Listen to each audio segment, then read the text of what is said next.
Actually మేము హైదరాబాద్‌లో ఉన్నాం మ్యామ్ రిజల్ట్ వచ్చినప్పుడు. తమ్ముడు ఇంకా 2:30కి రిజల్ట్స్ వస్తదంటే డైరెక్ట్ బోర్డ్ దగ్గరికెళ్ళాడు. అదొక ఎక్స్‌పీరియన్స్ లాగా ఉండాలి అని.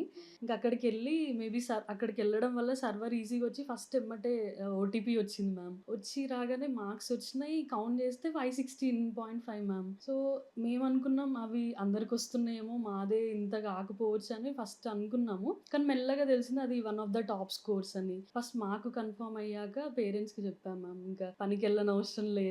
మనం అది ఇది అనంటే ఇంకా ఏడ్చేసారు మ్యామ్. ఇంక కాల్‌లోనే ఏడ్చేసారు అందరం. ఇట్స్ ఎ మూమెంట్ కదా యాహ్! లైఫ్‌లో. ఇట్స్ మెమరబుల్ మూమెంట్ మ్యామ్ హ్మ్. అందరికి. అంతకు ముందు వరకు మేము చాలా ఒక ఒక అండర్ గ్రౌండ్‌లోకి వెళ్లి చేసేంత వర్క్ చేసాం మ్యామ్. మేము ఏం చదువుతున్నాం ఇదంతా ఎవ్వరికీ తెలీదు. సో, అది తెలిసిన తర్వాత అది 180 డిగ్రీస్‌లో టర్న్ అయింది మ్యామ్ లైఫ్ అనేది. కాల్స్ అయినా, మెసేజెస్ అయినా మేబీ ఫైనాన్షియల్‌గా మేము లోలో ఉన్నప్పుడు ఎవరు పట్టించుకోలేదు. ఒక కొటేషన్ ఉంటది కదా ma'am, failure has only one mother but success has many fathers అని. సో, అది చాలా అది ఆ 1 వీక్ అయితే it's a memorable week ma'am.